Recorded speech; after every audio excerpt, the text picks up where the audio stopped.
my dear students, to the second part of the video. Chapter है physical features of India. Right, दो features हम already कर चुके हैं, एक है हिमालयाज और दूसरा है नॉर्दर्न प्लेन्स. अब नॉर्दर्न प्लेन्स से हम थोड़ा सा नीचे आएंगे और कुछ एक फिजिकल फीचर्स को हम कवर करेंगे. कुछ एक नहीं, बाकी फिजिकल फीचर्स जैसे कि आपका पेनिनसुलर प्लेट्यू है, इंडियन डेजर्ट है, eastern Ghats, Western Ghat, coastal plains eastern and western, and then उसके बाद आपके आइलैंड ग्रुप्स को भी हम कवर करेंगे. Right, so let us begin with your peninsular plateau. सबसे पहले जो इसमें बात समझने की है, आप देख रहे हो ये फिजियोग्राफी को, आप देख पा रहे हो कितना डिफरेंस है इसमें और हिमालयन टोपोग्राफी में. राइट, तो प्लेट्यू, सबसे पहले बात समझो कि प्लेट्यू होता ही क्या है. क्लियर? आपको मैंने पहले भी ये एग्जाम्पल दिया हुआ है कि अगर आप टेबल पे बैठते हो, मतलब टेबल पे नहीं बैठते हो ऑब्वियसली, टेबल और चेयर पे बैठते हो और जमीन पे बैठते हो, तो उसमें कुछ फर्क है ना. जमीन पे बैठना मीन्स बिल्कुल बेस लेवल पे जाना, और जब आप टेबल पे चेयर पे बैठे हो, सॉरी, तो उसका मतलब है कि आप थोड़ा सा जमीन से ऊपर उठ के बैठे हुए हो. क्लियर? तो टेबल लैंड, जिसको कि प्लेट्यू को जो कि टेबल लैंड कहा जाता है, वो क्यों कहा जाता है? क्योंकि वो एक ऐसा एरिया है जो अपने आसपास की जमीन से थोड़ा सा उठा हुआ है, इसलिए उसे कहा जाता है प्लेट्यू. गोल नहीं होता, ऊपर से इस तरीके का होता है. क्लियर? ये थोड़ा सा इधर चला गया, ऐसे होता है. राइट, टेबल लैंड, और इतना ज्यादा हाइटेड भी नहीं होगा कि बिल्कुल ही टेबल दिखेगा. राइट, तो टेबल लैंड जो कि प्लेट्यू, आसपास के एरिया से थोड़ा सा उठा हुआ पोर्शन, उसे कहा जाता है प्लेट्यू. क्लियर? हम बात करेंगे पेनिनसुलर प्लेट्यू, इंडिया के एक बहुत ही मेजर फिजियोग्राफिक डिवीजन के बारे में. अब यहाँ पे आप देखिएगा क्या ये प्लेट्यू रीजन को आप देख पा रहे हो, हिमालयाज की तरह ही यहाँ पे भी माउंटेन्स, आपको माउंटेन्स नहीं कहेंगे हम इनको, हिल माउंट्स कहेंगे, हिल्स कहेंगे. छोटी होती है यहाँ की पहाड़ियाँ, हिल्स भी नजर आएंगी आपको, यहाँ पे वैलीज भी नजर आएंगी. राइट, और एग्रीकल्चर भी है, थोड़ा पोर्शन प्लेन्स भी है, रिवर्स भी है, डेल्टास भी बनाते हैं. तो फिर डिफरेंस क्या है? क्लियर? उसी डिफरेंस को हमने समझना है, that how it is different from Himalayan region. Peninsular plateau के फीचर्स हम देखते हैं. क्लियर? तो पेनिनसुलर प्लेट्यू की अगर हम बात करें, इसके फीचर्स पहले देख लेते हैं, रीड करेंगे, साथ के साथ में हम मैप पे भी करेंगे. बहुत इंपॉर्टेंट टॉपिक है, मैप के साथ साथ इसको समझना बहुत जरूरी है. राइट, सबसे पहले आप देखिए, peninsular plateau is a table land composed of old crystalline igneous and metamorphic rock. Table land clear हो गया, raised portion and elevated portion of the land in comparison to the adjoining land. आसपास की जमीन के comparison में उठा हुआ part, उसे कहते हैं table land. It is formed of, किससे कंपोज, किससे बना, किससे हुआ है? Crystalline, old crystalline igneous and metamorphic rock. सबसे पहले आप समझिए ओल्ड क्रिस्टलाइन इसे क्यों कहा जा रहा है. क्रिस्टलाइन क्या होता है? क्रिस्टलाइन होता है जब आपका magma, it comes out on the earth surface, ऊपर आ जाता है ना इरप्शन के बाद में, तो वो ठंडा होके वहीं पे सॉलिडिफाई हो जाता है, उसे कहा जाता है क्रिस्टलाइन फॉर्म.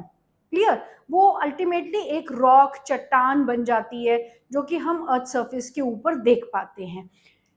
इग्नियस और मेटामॉर्फिक, इग्नियस क्योंकि ये igneous, ignite means fire, fire से बन रहा है. फायर क्या है? मैग्मा, मैग्मा से बन रही है इस तरीके की जमीन, इसलिए इसे इग्नियस कहा जाता है. Metamorphic, over the passage of time जो आपकी प्रेजेंट रॉक बनती है, सबसे पहले जो इग्नियस रॉक है, उसके बाद उसकी डेन्यूडेशन होती है तो सेडिमेंट्री रॉक बनती है, फिर वो कहीं जाके डिपॉजिट होती है, जब वो नीचे के लेयर्स में पहुंच जाती है, वहां पे प्रेशर और टेम्परेचर उस पर काम करते हैं, मेटामॉर्फिज्म का प्रोसेस अकर करता है और एक नई रॉक जो है बनकर आती है, जिसे मेटामॉर्फिक रॉक कहते हैं. क्लियर? ओल्ड इसको इसलिए कहा जा रहा है क्योंकि आपको मैंने पहले भी बताया कि आपके जो बाकी के फीचर्स है, नॉर्थ इंडियन प्लेन्स या हिमालयाज, वो ड्रिफ्ट होने के बाद बने थे, लेकिन ये जो मास है आपका, लैंड मास है आपका पेनिनसुलर प्लेट्यू रीजन, ये आपका ओरिजिन उस वक्त था जब पेंजिया मौजूद था एज अ सुपर कॉन्टिनेंट, और यही प्लेट है जो सदर्न हेमिस्फेयर से ड्रिफ्ट होके नॉर्दर्न हेमिस्फेयर में आई थी. Is it clear? Then next आप देखिएगा, It was formed due to breaking and drifting of the Gondwana land and thus making it part of the oldest landmass. Clear है? बाकी के फीचर्स बाद में बने हैं, इवॉल्व हुए हैं, लेकिन ये ऑलरेडी एग्जिस्ट करता था. The plateau has broad and shallow valleys and rounded hills. जैसे मैंने आपको यहाँ फर्स्ट पिक्चर में दिखाया कि इसकी जो हिल्स हैं वो राउंडेड है और शैलो वैलीज है. जैसे माउंटेन्स में आपने देखा ना, डीपर वैलीज बनती है, डीपर वैलीज बनती है, राइट, ब्रॉड वैलीज बनेगी. क्यों? क्योंकि माउंटेन्स में इरोजनल एक्टिविटीज बहुत ज्यादा है, स्लोप बहुत ज्यादा स्टीप है. और यहाँ पर जो पेनिनसुलर रीजन है उसमें आप देखोगे कि जो हिल्स है वो राउंड शेप्ड की है और वैलीज बहुत ज्यादा शैलो नहीं बन रही. क्यों नहीं बन रही? क्योंकि ये एक ओल्ड लैंड मास है, ये पुराना जमीन का टुकड़ा है जो बहुत पहले से एग्जिस्ट कर रहा है. इसके ऊपर जो हिल्स थी उन पे बहुत सारे एजेंट्स ऑलरेडी काम कर चुके हैं, एजेंट्स ऑफ डेन्यूडेशन, और उन्होंने इसको इरोड कर करके जो है राउंड शेप्ड का बना दिया है. दूसरा, जो वैलीज थी यहाँ पर, एक समय पे शायद वो भी डीप वैलीज रही होंगी, लेकिन इस टाइम तक वो सेडिमेंट्स से भर चुकी हैं और वो अब शैलो वैलीज की फॉर्म में हमें देखने को मिलती है. Is it clear? Then next, the plateau ये हो गया. This plateau consists of two broad divisions, namely Central Highland and Deccan Plateau. Okay, the part of peninsular plateau lying to the north of Narmada River covering, ये इसको हम साथ के साथ map में करते हैं. सबसे पहली बात तो ये है कि आपका जो पेनिनसुलर प्लेट्यू है उसको, ये आपका इंटायर पेनिनसुलर प्लेट्यू रीजन है. क्लियर? लेकिन क्या ये एक ही डिवीजन है या हम इसको सब डिवाइड भी कर सकते हैं? तो यस ऑफ कोर्स ये सब डिवाइड हो सकता है. ये दो पार्ट्स में डिवाइडेड है. ऊपर वाले पार्ट को हम कहते हैं सेंट्रल हाईलैंड्स और नीचे वाले पार्ट को हम कहते हैं डेक्कन प्लेट्यू या फिर Deccan trap region. Is it clear? Central highland को अगर हम देखें, इसके साथ साथ देखते हैं पार्ट और peninsular plateau to the north of the Narmada river. आपकी नर्मदा रिवर ये है, ये आपकी नर्मदा रिवर है, यहां से बहती है, इस तरफ को बहती है. नर्मदा रिवर के नॉर्थ में, ऊपर में, मतलब नॉर्थ ऊपर होता है ना, तो नॉर्थ में जो लाई करता है वो है आपका सेंट्रल हाईलैंड.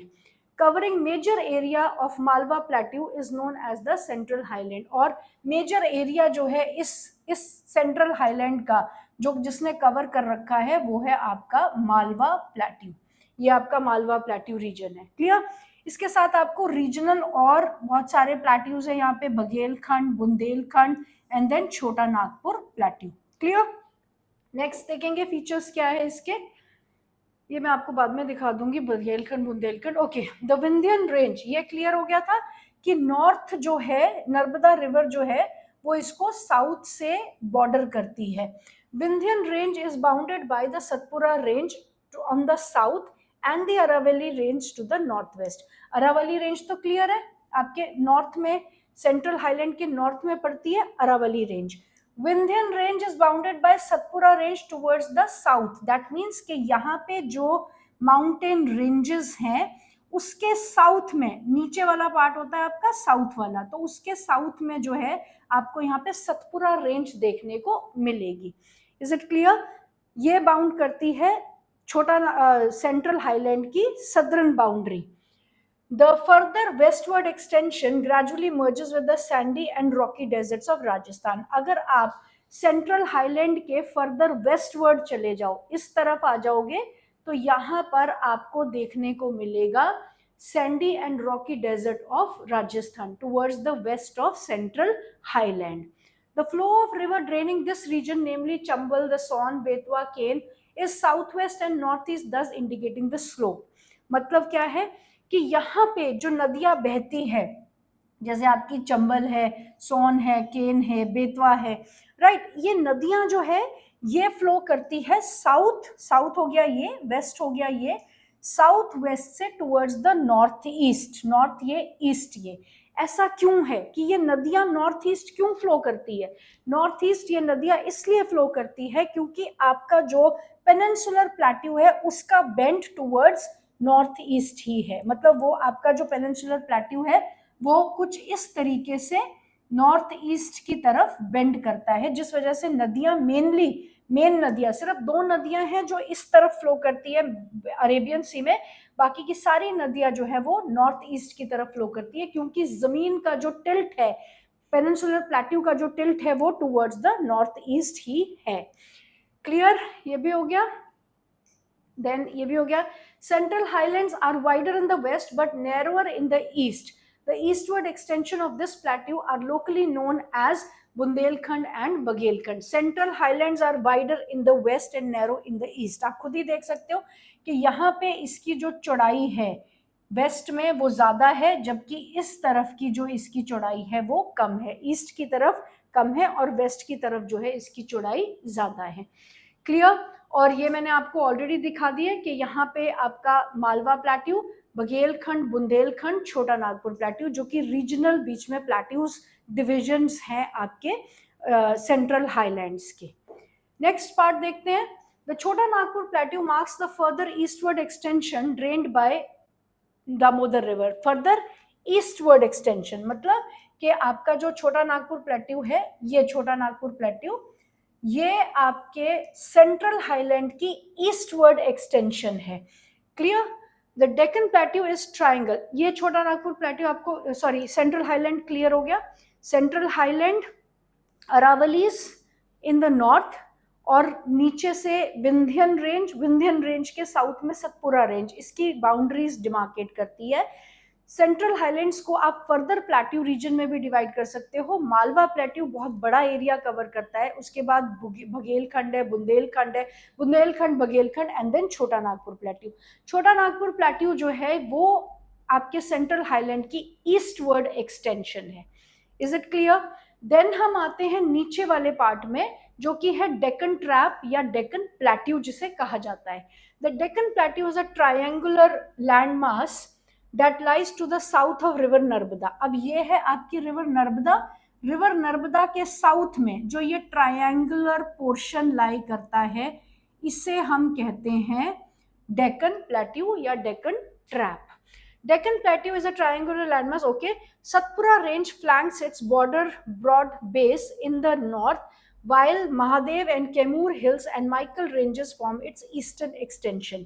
अभी आप ये देखिए सतपुरा रेंज जो है इसकी नॉर्थ में ब्रॉड बेस प्रोवाइड करते हैं। इसको मतलब यहाँ पे सतपुरा रेंजेस जो है वो इसको एक बॉर्डर प्रोवाइड करते हैं, जबकि ईस्टर्न साइड में आप देखेंगे यहाँ पर भी कुछ इंपॉर्टेंट हिल्स आपको देखने को मिलेगी, जैसे Mahadev hills, Kaimur hills and Michael range. ये इसकी ईस्टर्न एक्सटेंशन है। यहाँ पर आपको ये कुछ एक रेंजेस जो हैं देखने को मिलेगी इस तरफ, right. The Deccan plateau is higher in the west and slopes gently eastward. Deccan plateau इस तरीके से है, ढलान, आप देख पा रहे हैं ना, ऐसे करके है।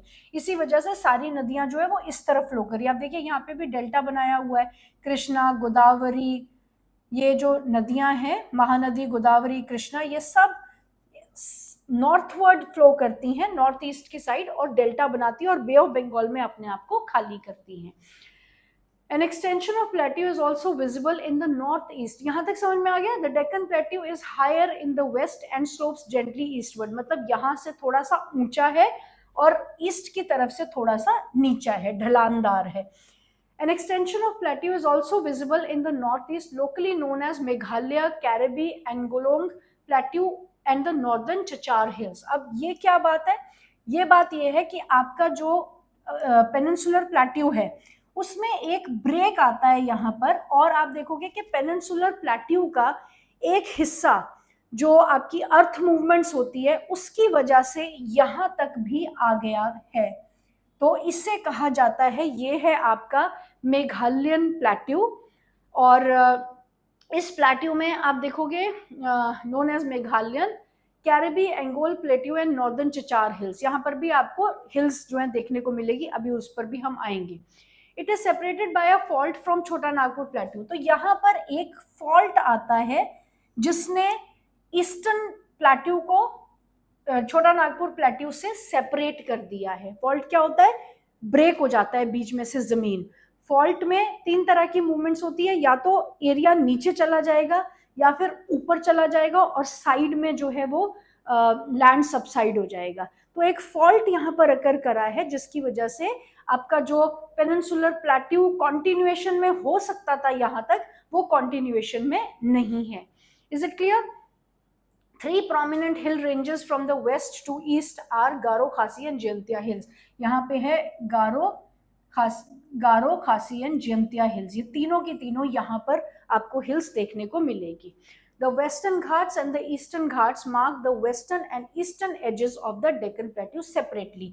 मतलब क्या है कि ये आपका वेस्ट साइड में वेस्टर्न घाट्स और ईस्ट साइड में ईस्टर्न घाट, ये भी बाउंड्री प्रोवाइड करता है डेक्कन प्लेट्यू को। अब क्वेश्चन आता है, आना चाहिए आपके मन में कि ये घाट सब कहाँ से आ गए। क्लियर? तो पहले इतना आप समझ आ गया आपको, एक बार रिकैपिटुलेट करते हैं। नर्मदा आपके नॉर्थ में, एक्सक्यूज मी, ईस्टर्न साइड पे कुछ एक हिल्स हैं, बाउंड्री मार्क करती हैं। यहाँ से वेस्टर्न घाट्स इसको बाउंड्री दे रहे हैं और यहाँ से ईस्टर्न घाट्स इसको बाउंड्री दे रहे हैं। ये पार्ट है आपका डेक्कन प्लेट्यू, ऊपर का पार्ट है आपका सेंट्रल हाईलैंड्स। यहाँ तक समझ में आ गया डेक्कन प्लेट्यू। नेक्स्ट चलते हैं, अभी हम थ्योरी के साथ ही चलेंगे। नाउ वेस्टर्न घाट्स और ईस्टर्न घाट्स की बात कर रहे हैं हम। Western Ghats lie parallel to the western coast. पहले कोस्ट और घाट्स को समझो कि कोस्ट और घाट्स क्या होते हैं। क्लियर?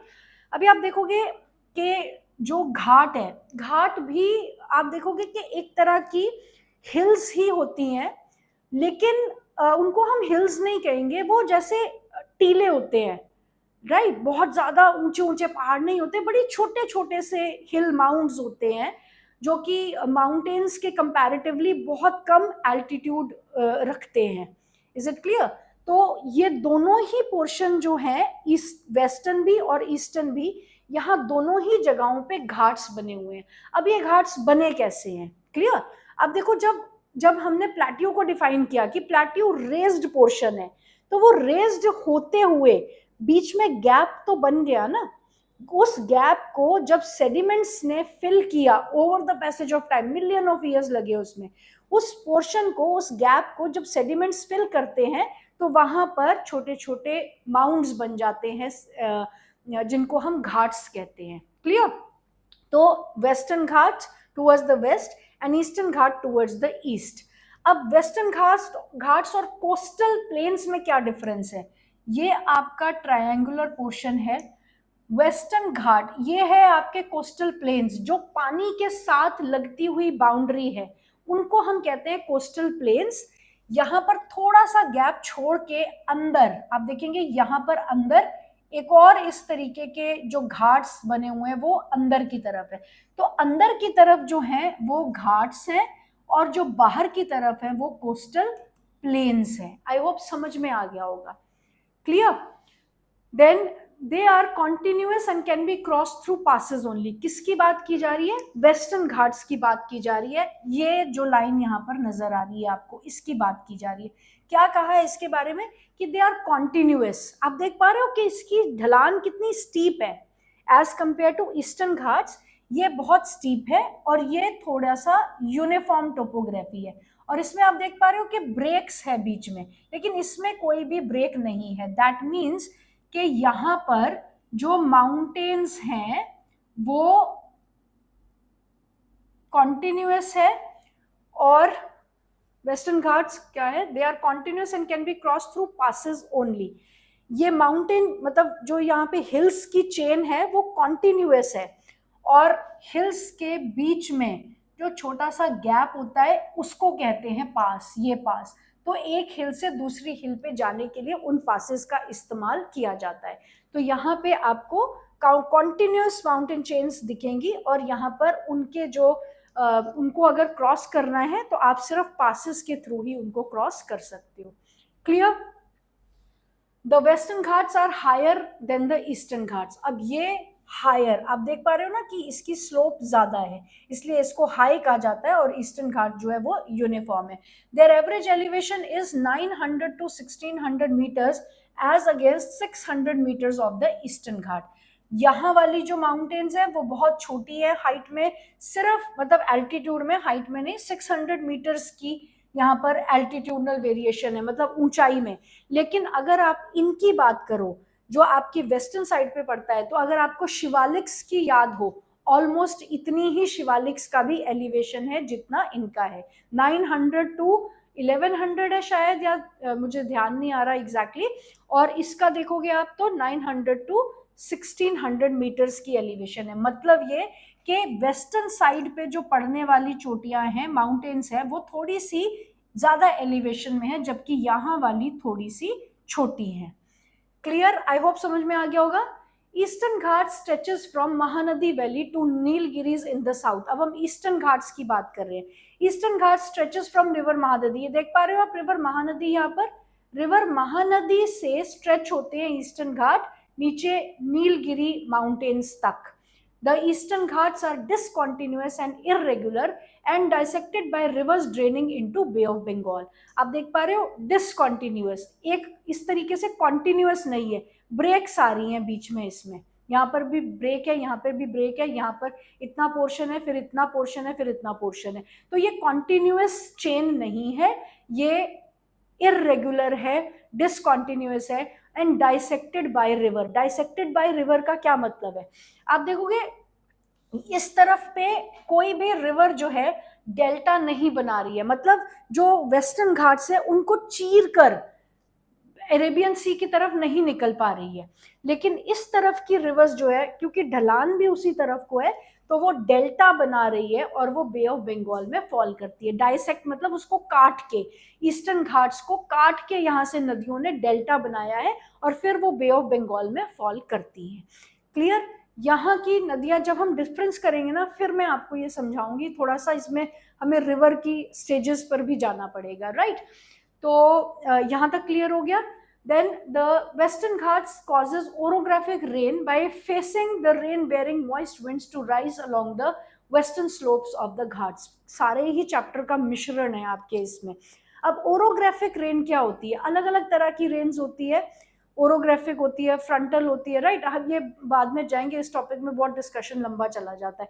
तो ओरोग्राफिक रेन में मोस्टली क्या होती है कि जहां से हवाएं आ रही है ना, पानी जो मॉइस्चर लेडन विंड्स होती है, जो पानी से भरी हुई, मॉइस्चर से भरी हुई हवाएं हैं, जब वो किसी बैरियर से टकराती हैं और उस जगह को रेनफॉल देती है, that is known as orographic rainfall. Clear? तो आपका अब हमें इसमें क्लाइमेट चैप्टर भी लाना पड़ेगा। मॉनसून जो है, साउथ वेस्ट मॉनसून, नीचे की तरफ से आती है आपकी मॉनसून की हवाएं, जो प्रेशर चेंज होता है गर्मी और सर्दियों की टेम्परेचर कंडीशंस की वजह से, वो प्रेशर चेंज होने की वजह से आपकी हवाओं की डायरेक्शन भी चेंज हो जाती है, तो वो मॉनसून उसे कहते हैं, राइट? तो मॉनसून विंड्स जो है वो यहाँ से आती हैं और वो यहाँ की इन पहाड़ों से टकराती हैं और इस एरिया को भारी बारिश देती हैं। तो ये एरिया ओरोग्राफिक रेन रिसीव करता है। और आप डिलेमा देखो कि इस तरफ वाला, मतलब जो रेन बेयरिंग विंड्स है, रेन बेयरिंग होती है जो माउंटेन्स हवा से बज रही है जो साइड, उसको रेन बेयरिंग कहेंगे। और उसी माउंटेन का पिछला पोर्शन जो है वो रेन शेडो हो जाता है। तो आप देखो डिलेमा कि ये फ्रंट वाले पोर्शन में तो बहुत बारिश होती है, लेकिन इनके पीछे बारिश कम होती है।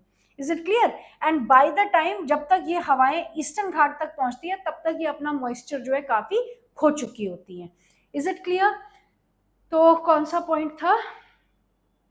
Okay, the western Ghats are known by different local names. Western Ghats को अलग अलग नामों से जाना जाता है। The height of western Ghat progressively increases from north to south.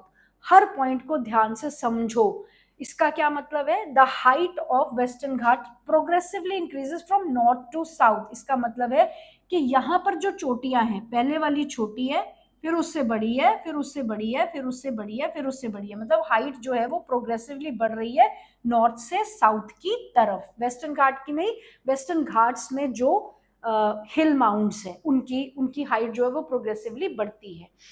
Then the highest peak include the Anamudi 2695 meters and the Doda Betta जो भी है महेंद्रगिरी, इतनी highest peak in the eastern Ghat is Shevaroy hills and Javadi hills. इन रेंजेस में जो हाईएस्ट है वो है अनाईमुडी, और इन रेंजेस में आप देखोगे जो ईस्टर्न घाट में है वो है Shevaroy hills and Javadi hills, जो कि साउथ ईस्ट मतलब यहाँ पे इधर लोकेटेड है।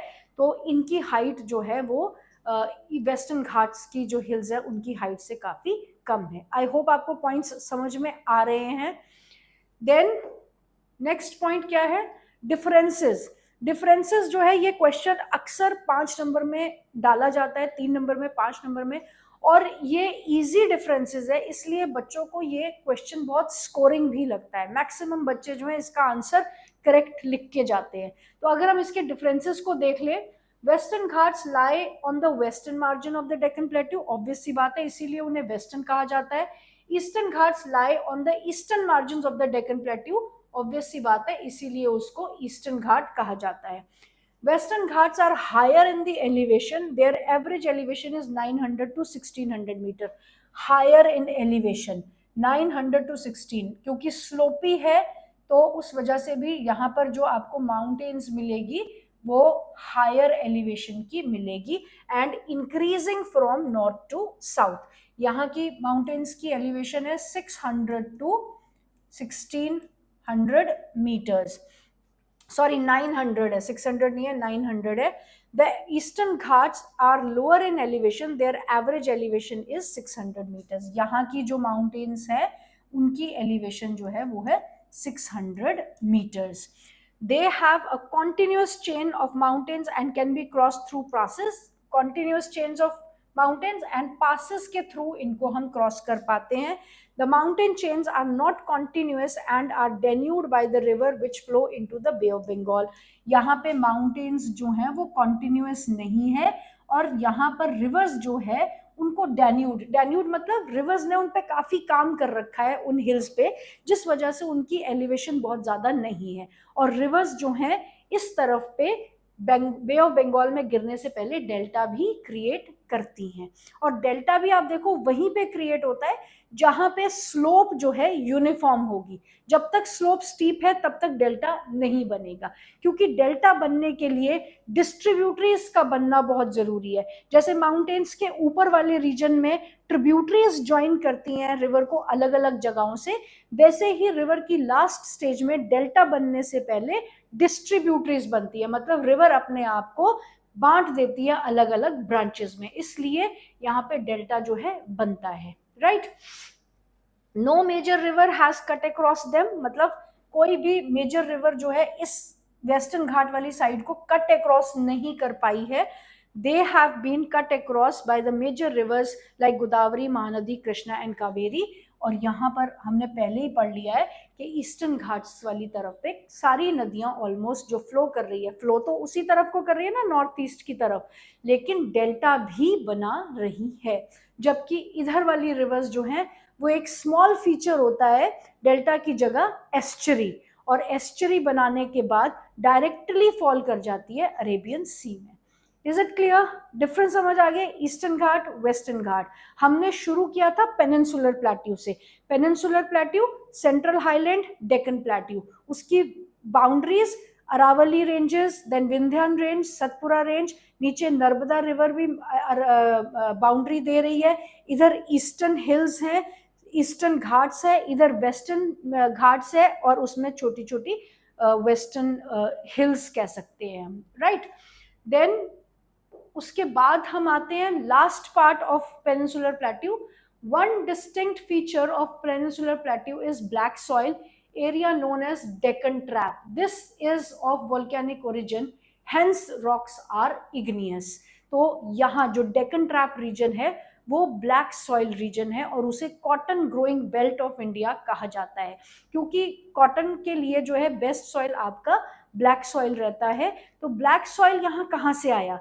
जब आपने स्टार्टिंग में ही पढ़ लिया कि पेनिनसुलर प्लेट्यू जो है वो जब शिफ्ट हुआ है, कॉन्टिनेंटल ड्रिफ्ट की वजह से शिफ्ट हुआ है, उसमें वोल्केनिक इरप्शंस ही तो हो रही थी, तो जो भी मैग्मा उसके अर्थ के ऊपर आके सॉलिडिफाई हुआ है, उनकी रॉक्स पे जब डेन्यूडेशन हुई है तो वो सारा का सारा सॉइल सेडिमेंट्स कैरी फॉरवर्ड होके डेक्कन ट्रैप रीजन में जो है वो डिपॉजिट हो गया है, जिसकी वजह से वहां पे ब्लैक सॉइल पाई जाती है। जब ठंडा हो जाता है लावा तो उसके जो सेडिमेंट्स है उसमें वो सारे मिनरल्स हैं जो लावा अपने साथ लेकर आया है, और वो कॉटन कल्टीवेशन के लिए बहुत जरूरी होता है।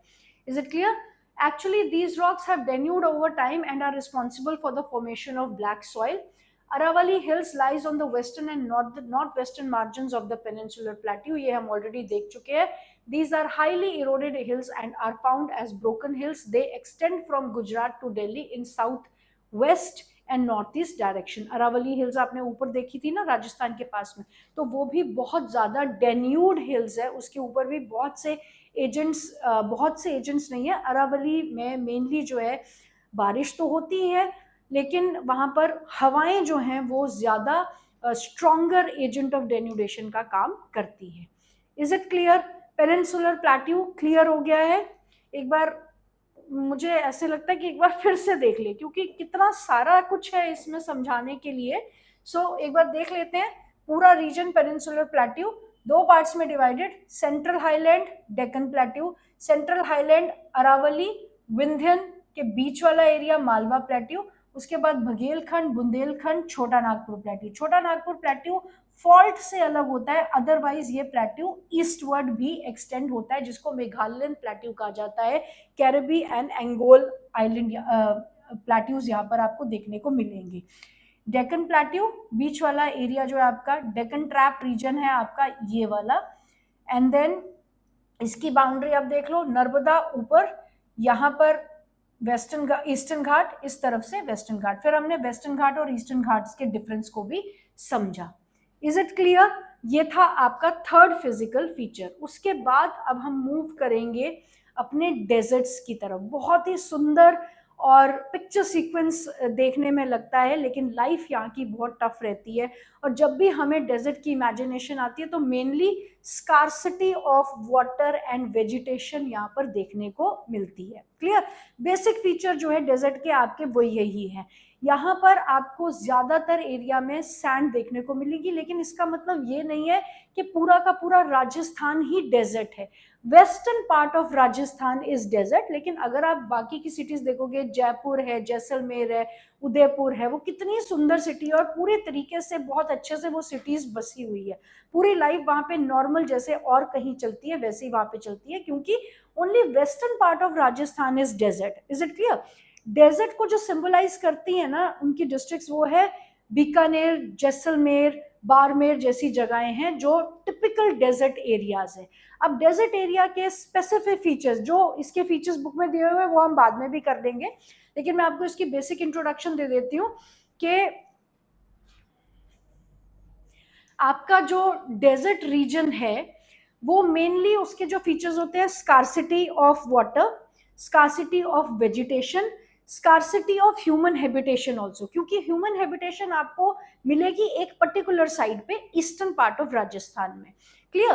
क्लाइमेटिक कंडीशन यहाँ पे हार्श रहती है. टेम्परेचर ड्यूरिंग द डे बहुत ज्यादा होता है, ड्यूरिंग द नाइट बहुत ज्यादा फॉल कर जाता है, क्योंकि सैंड है ना, सैंड का पिक्यूलियर फीचर है, बहुत जल्दी गर्म भी हो जाती है और बहुत जल्दी ठंडी भी हो जाती है. इसलिए यहाँ पर आपको ड्यूनरल रेंज ऑफ टेम्परेचर बहुत ज्यादा देखने को मिलेगी. ड्यूनरल रेंज ऑफ टेम्परेचर क्या होता है कि जब एक ही दिन में आपको एक्सट्रीमली हाई और एक्सट्रीमली लो दोनों ही तरह के टेम्परेचर देखने को मिलते हैं. तो राजस्थान में ड्यूनरल रेंज ऑफ टेम्परेचर बहुत ज्यादा मिलती है.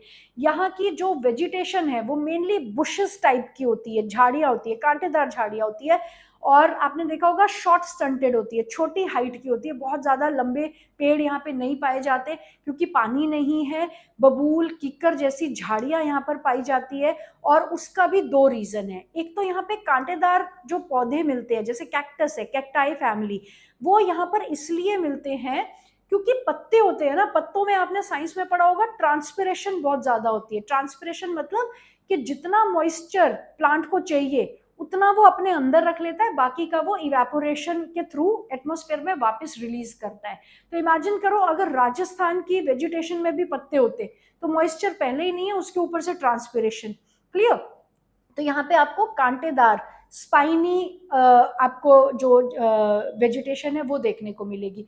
दूसरा जो फैक्टर है वो ये है कि यहाँ पे जो वेजिटेशन पाई जाती है उन्हें कहते हैं जेरोफेटिक टाइप. जेरोफेटिक का मतलब है कि जो इनकी रूट्स है वो बहुत गहराई तक सॉइल में नीचे तक गई होती है, क्योंकि उनको अगर मॉइस्चर ऊपर से नहीं मिलता तो वो मॉइस्चर को जो है अंडरग्राउंड से अपने लिए अवेलेबल करवाती है. Is it clear? और जो स्पेसिफिक फीचर है डेजर्ट के बारे में वो आप ये बहुत ही ज्यादा खास, राइट? यहाँ पर आपको इस तरीके के सैंड माउंट्स देखने को मिलेंगे। सैंड माउंट्स, इनको कहते हैं बरखान, बरखान्स, या फिर या फिर नहीं, बरखान्स का एक बड़ा जब एरिया कवर हो जाता है तो उन्हें लॉन्गिट्यूडनल ड्यून्स कहा जाता है। अब ये बरखान्स कैसे बनते हैं, बहुत ही इंटरेस्टिंग फीचर है। अब देखो रेगिस्तान में ना जो सैंड है वो एडवांस करती है, आगे बढ़ती है, और ये एक बहुत बड़ी प्रॉब्लम भी है क्योंकि डेजर्टिफिकेशन अपने आप में एक मिनेंस है। अगर बढ़ते जाएंगे डेजर्ट तो एक टाइम पे सारा ही एरिया डेजर्टिफाई हो जाएगा, क्लियर? तो वो इसलिए होता है क्योंकि यहाँ पे वेजिटेशन की कमी है, सेटलमेंट की कमी है, ह्यूमन हैबिटेशन हर जगह नहीं है, तो हवाएं जो हैं वो यहाँ पे बहुत तेजी से ब्लो करती है और उनके पैसेज में कोई ऑब्स्ट्रक्शन नहीं है। हवाएं हर जगह ब्लो करती है लेकिन यहाँ पर जो हवाएं हैं उनके पैसेज में कोई रुकावट नहीं है।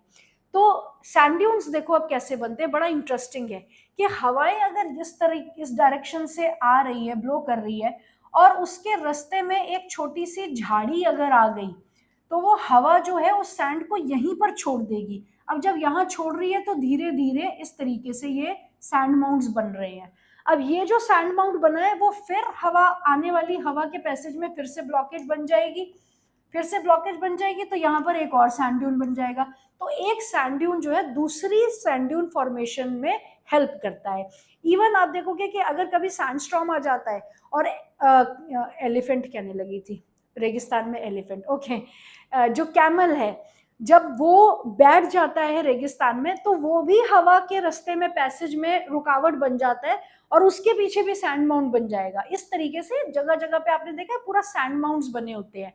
बरखान्स इनको इसलिए कहते हैं क्योंकि जब इनकी फॉर्मेशन होती है, अब इनकी फॉर्मेशन में आप देखो क्या क्या पार्ट्स होते हैं, इस तरीके से सैंड माउंट्स बन रहे हैं।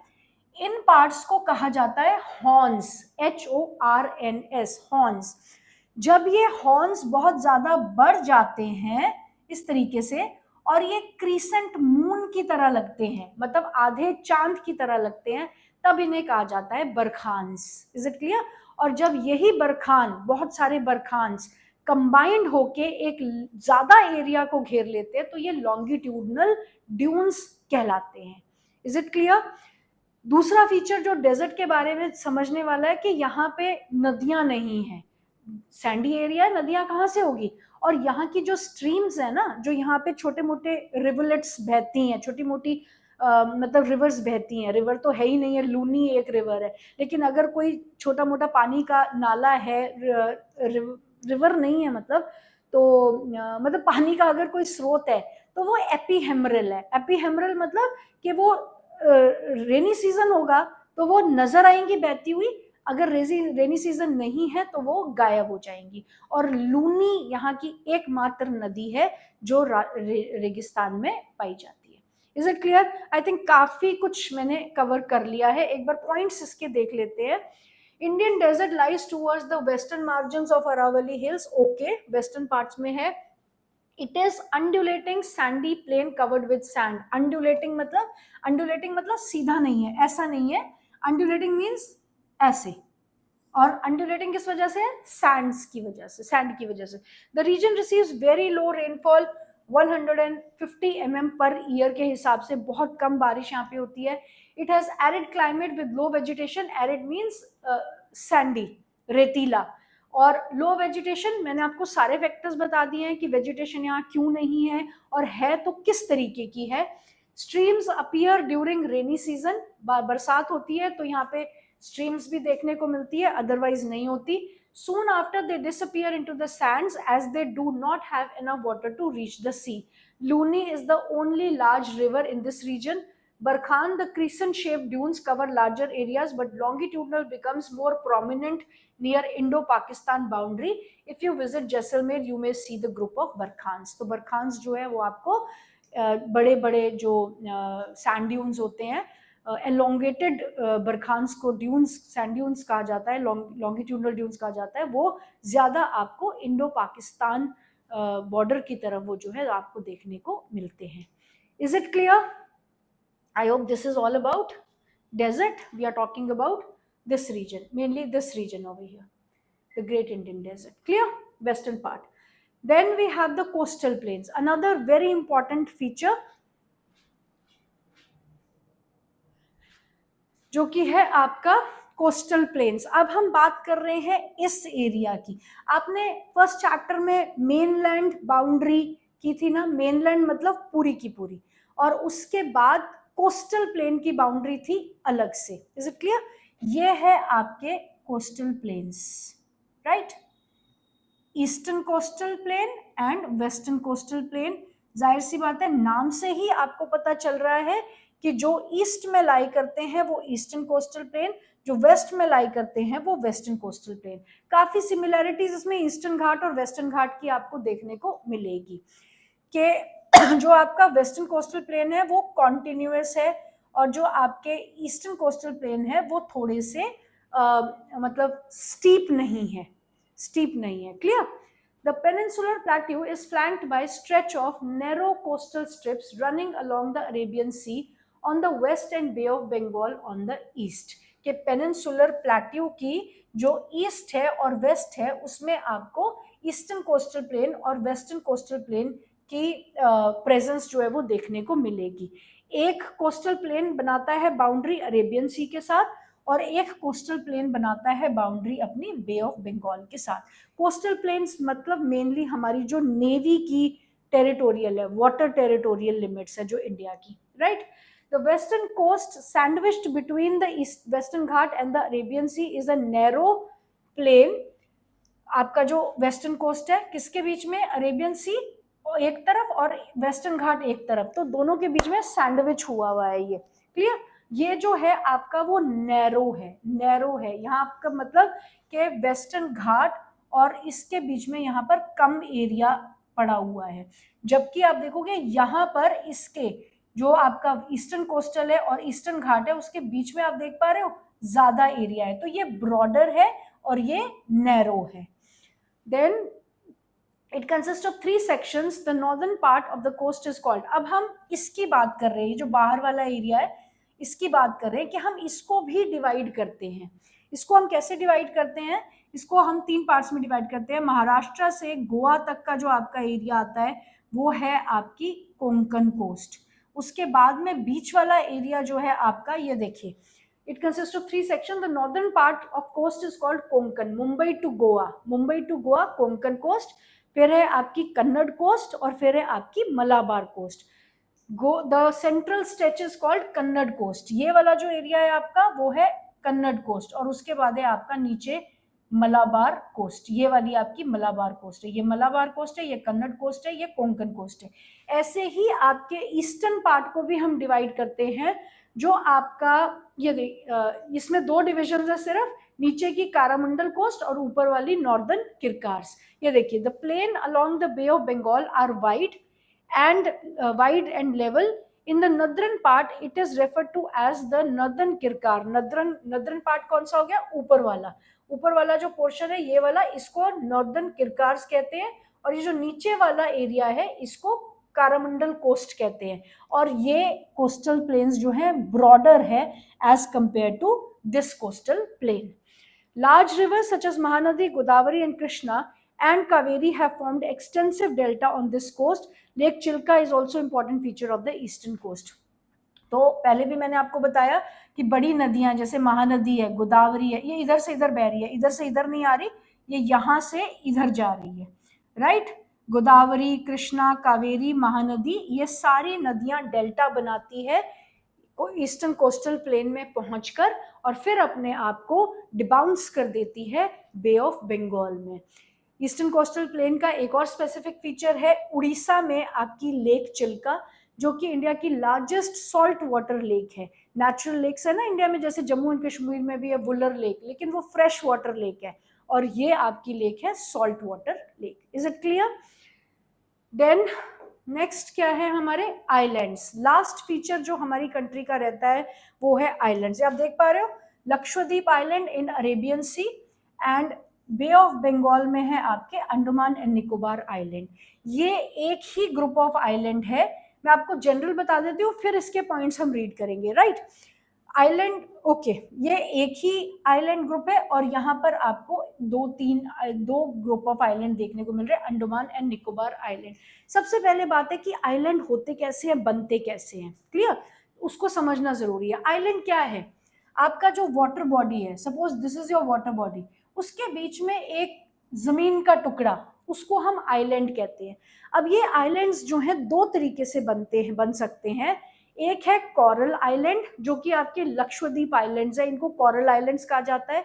और आपके अंडमान एंड निकोबार आइलैंड्स, जो कि आपकी volcanic activity, volcanic submarine volcanic hills हैं। ये सबमरीन मतलब पानी के नीचे, क्लियरली समझाती हूँ। जो कोरल आइलैंड्स हैं, कोरल आइलैंड्स बनते हैं आपके पानी में ना, माइक्रो ऑर्गेनिजम्स रहते हैं कुछ, राइट, जिनको पॉलिपस कहा जाता है, आई थिंक सो पॉलिपस ही कहते हैं, मैंने कहीं पढ़ा था, ओके। वो जो माइक्रो ऑर्गेनिजम्स है वो एक सिक्रीशन छोड़ते हैं, जैसे हमारा सलाइवा होता है ना, उस तरीके से वो भी माइक्रो ऑर्गेनिजम्स एक सिक्रीशन छोड़ते हैं जो कि कैल्शियम कार्बोनेट रिच होता है। Over the passage of time ये सिक्रीशन इकट्ठा हो जाता है और सूखने के बाद बहुत बड़ी, मतलब बहुत हार्ड चट्टान का रूप ले लेता है। वही चट्टान कंबाइंड कॉम्पैक्टेड फॉर्म में आपका आइलैंड बन जाती है, लेकिन उन्हें कोरल आइलैंड्स कहा जाता है। दूसरी तरह के आइलैंड्स हैं जो वोल्केनिक ओरिजिन के होते हैं। आप पहले इस बात को समझो कि जितनी माउंटेन्स आपको अर्थ सरफेस के ऊपर दिखते हैं ना, उतने ही माउंटेन्स लगभग आपको ओशन के नीचे भी देखने को मिलेंगे। तो ओशन के नीचे भी अर्थक्वेक आते हैं, ओशन के नीचे पानी के अंदर भी आप देखोगे वोल्केनिक एक्टिविटीज हो रही होती है। सुनामी क्यों अकर करती है? जो सुनामी है, सुनामी क्या होती है? बहुत बड़ी पानी की लहर, मतलब वेव्स तो छोटी होती है, टाइड्स उससे बड़े होते हैं। सुनामी ह्यूज वाटर कि जो एक लहर आएगी जो डिस्ट्रक्टिव होती है, वो कैसे अकर करती है? जब पानी के अंदर ओशन में वोल्केनिक एक्टिविटी हो रही है ना, एक्सप्लोजन हुआ वोल्केनो का, तो वो पानी डिस्प्लेस होके उछलेगा, उछलेगा तो कहाँ जाएगा? वो जमीन पे आएगा। तो इस तरीके से जब वोल्केनिक इरप्शन होती है और लावा जो है वो जम जाता है पानी के नीचे, तो धीरे धीरे धीरे वो बार बार इरप्शन होने के कारण पानी के नीचे ही माउंटेन्स, इस तरीके से वोल्केनिक माउंटेन्स बननी शुरू हो जाती है। जब ये इसका वोल्केनिक माउंटेन इतनी ऊंची हो जाती है कि ये पानी के बाहर आ जाती है, वो बन जाते हैं आपके वोल्केनिक ओरिजिन के आइलैंड्स। Is it clear? समझ आई आपको बात? देन हमारे पास दो ग्रुप ऑफ आइलैंड है, Lakshadweep island and Andaman and Nicobar island. You have already seen that India has vast mainland. Beside this, the country has two large group of island located. The Lakshadweep island group lying close to the Malabar coast of Kerala. This group of island is composed of small coral islands. जैसे मैंने आपको बताया. Earlier, they were known as Laccadive, Minicoy, and Aminidive. In 1973, these were named as Lakshadweep. और लक्षद्वीप कितना area cover करते हैं? ये 32 square kilometre, जो कि बहुत कम है, okay, as compare to Andaman and Nicobar island group specially. Kavaratti island is the administrative headquarter of Lakshadweep. 1 mark question है। इस कावारत्ती आइलैंड जो है लक्षद्वीप का हेडक्वार्टर आइलैंड है, क्लियर? उसके बाद हम चलेंगे, this island group has a great diversity of flora and fauna. अब आप देखोगे कि ये जो हमने जब लोकेशन साइज वाला चैप्टर किया था ना, तो हमने 2 लैटिट्यूडनल एक्सटेंट पढ़े थे इंडिया के। इंडिया का मेनलैंड जो है वो 8 डिग्रीज लैटिट्यूड, और अगर हम India India India as a union की बात करें, जिसमें Andaman and Nicobar islands included है, तो वो है 6 डिग्री लैटिट्यूड, जो कि इक्वेटर के बहुत पास पड़ता है। इक्वेटर के पास पड़ने की वजह से यहाँ पर एक्सपीरियंस होता है इक्वेटोरियल टाइप ऑफ क्लाइमेट, मतलब बारिशें भी बहुत ज्यादा होती है और वेजिटेशन भी बहुत थिक है। यहाँ पे घने जंगल, यहाँ पे एवरग्रीन फॉरेस्ट यहाँ पर पाए जाते हैं, क्लियर? उस वजह से यहाँ पे फ्लोरा एंड फोना की बहुत वैरायटी आपको देखने को मिलेगी, और इसी फ्लोरा एंड फोना की वैरायटी और आइलैंड की नेचुरल ब्यूटी की वजह से ये आइलैंड्स जो हैं टूरिज्म का मेन डेस्टिनेशन बन गया है इंडिया में। Is it clear? Not only India, हर जगह जहां पर भी होता है। तो आप देखो कि जो आपके मॉनसून्स है ना, वो जून जुलाई तक तो इंडिया के मेनलैंड में पहुंचते हैं, लेकिन अंडमान एंड निकोबार आइलैंड्स में तो अप्रैल से ही शुरू हो जाता है, क्लियर, क्योंकि आते ही उस डायरेक्शन से, साउथ वेस्ट मानसून वहीं से आता है ना, एडवांसिंग मानसून जिसे कहते हैं, आते ही उस डायरेक्शन से है, तो आइलैंड्स पे तो आपके बहुत पहले अप्रैल से ही बारिशें होना शुरू हो जाती है। Coral polypus are short-lived microorganisms. This I have already told you. They flourish in the shallow mud, free and warm water. They secrete calcium carbonate. ये मैं आपको already बता चुकी हूँ. Clear? And then the form of coral deposits in the form of reefs. तो coral deposits जो है वो reef की form लेती हैं. ये भी एक तरह का geographical feature है जो फर्दर डेन्यूडेशन से रीफ से पहले फ्रिंज रीफ बनेगा, फिर इसमें बैरियर रीफ बनती है, फिर बैरियर रीफ एंड में बनती है, अटॉल्स बनते हैं, अलग अलग तरह की मतलब माउंटेन्स के फीचर्स होते हैं जो कॉरल उससे रीफ से बनते हैं। Is it clear? Then next है आपका, नेक्स्ट क्या है? Yes, the elongated chain of islands located in the Bay of Bengal extending from north to south, they are Nicobar, extending from north ऊपर वाली direction to south, Andaman and Nicobar islands. ये group of islands है, इसमें छोटे छोटे काफी सारे islands आते हैं। They are bigger in size and are more numerous and scattered, ज्यादा है नंबर में और फैले हुए हैं, और साइज वाइज भी बड़े हैं। वो वाला कितना था? ओनली 32 स्क्वायर किलोमीटर, ये वाला उससे बड़ा है। The entire group of island is divided into broad categories, Andaman in the north and Nicobar in the south. It is believed that these islands are an elevated portion of submarine mountain. Clear? Submarine मतलब पानी के अंदर डूबी हुई mountain का एक elevated portion है जो पानी से बाहर आ गया है, पानी से बाहर आई हुई माउंटेन है जिनको हम अंडमान एंड निकोबार आइलैंड की फॉर्म में देख पाते हैं। These island groups are of great strategic importance for the country. There is great diversity of flora and fauna. These islands lie close to equator and experience equatorial type of climate.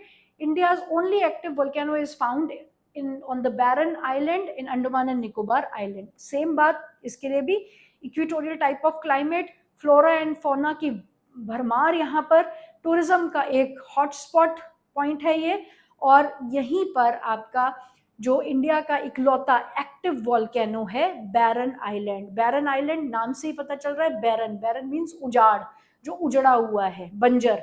तो यहाँ पर बैरन island located है आपके Andaman and Nicobar group of islands में, और इस island में कोई नहीं रहता। Is it clear? Last topic अब है हमारा economic importance. Economic importance question आपको 5 नंबर में आता है और बहुत इंपॉर्टेंट क्वेश्चन है क्योंकि आपके सारे फीचर्स को ये समराइज करता है। इकोनॉमिक इंपॉर्टेंस का मतलब है कि हर फीचर की क्या वैल्यू है इकोनॉमिकली, क्लियर, क्या कंट्रीब्यूट कर रहा है। हम अगर नॉर्थ से स्टार्ट करें, हिमालयाज की बात करें, तो हिमालयाज जो है आपका मिनरल्स, वहां से कितने सारे न्यूट्रिएंट मिनरल्स हैं जो कैरी करके नदियां अपने साथ लाती है और नॉर्थ इंडियन प्लेन्स में उसको डिपॉजिट कर देती है। सिनिक ब्यूटी जो है हिमालयाज की अपने आप में टूरिस्ट डेस्टिनेशन बन जाता है। स्नो कैप्ड माउंटेन्स है वहाँ की, बड़े बड़े बैरियर्स जो फॉर्मिडेबल बैरियर्स है जिनको पार करना मुश्किल है, इकोनॉमिक वैल्यू होल्ड करते हैं कि देश को जो है वो मतलब एक्सटर्नल एग्रेशन से बचाते हैं। दूसरा, जो आपकी पेरिनियल रिवर्स है, उन वाटर का, उन रिवर्स का सोर्स है, कॉन्टिन्यूअस सोर्स है इन हिमालयाज में ग्लेशियर्स की फॉर्म में। क्लियर? जो मिनरल्स नीचे आए हैं सेडिमेंट्स के साथ में, वो डिपॉजिट हो रहे हैं नॉर्दर्न प्लेन्स में। नॉर्दर्न प्लेन्स में जो मिनरल्स डिपॉजिट हो रहे हैं वो उसे सबसे उपजाऊ एरिया बनाता है आपकी कंट्री का। नॉर्थ इंडियन बेल्ट जो है आपकी, वो agricultural belt of your country कहलाती है क्योंकि फूड सप्लाई जो ग्रेनरीज है हमारी ओवरफ्लो कर रही है अनाज से, वो नॉर्थ इंडिया की वजह से है, नॉर्थ इंडियन प्लेन्स की वजह से है, राइट? क्योंकि एग्रीकल्चर मेन एक्टिविटी है उस एरिया की। थार डेजर्ट में आप चले जाइए, एग्रीकल्चर नहीं होता, लेकिन टूरिज्म पॉइंट ऑफ व्यू से बहुत अच्छे से कंट्रीब्यूट करता है इंडिया की इकोनॉमी के लिए। पेनिनसुलर प्लेट्यू, अगर नॉर्थ इंडिया आपका एग्रीकल्चरल बेल्ट है तो पेनिनसुलर प्लेट्यू आपकी मिनरल बेल्ट है। इतने मिनरल्स पाए जाते हैं इसके इग्नियस और मेटामॉर्फिक रॉक टाइप होने से, वोल्केनिक ओरिजिन होने से, कि सारी की सारी आपकी इंडस्ट्रीज, जो मेन इंडस्ट्रीज है, वो सारी इसी रीजन में आप उनको देख पाओगे। 10th क्लास में जब आप मिनरल बेल्ट्स करोगे तो साउथ इंडिया ही आप उसमें पढ़ोगे। Is it clear? देन हम आते हैं आपके जो कोस्टल प्लेन्स है। कोस्टल प्लेन्स अपने आप में आप देखोगे कोस्टल प्लेन्स, ये सारा का सारा जो कोस्ट है आपका, ये पूरा का पूरा नेशनल और इंटरनेशनल ट्रेड संभाले हुए है। जितना भी आपका बल्कि गुड एक्सपोर्ट होना है वो सारा कोस्टल रीजन से ही तो जा रहा है। दूसरा, फिशिंग। फिशिंग एक इंपॉर्टेंट एक्टिविटी है जो आपकी इकोनॉमी को कंट्रीब्यूट कर रही है।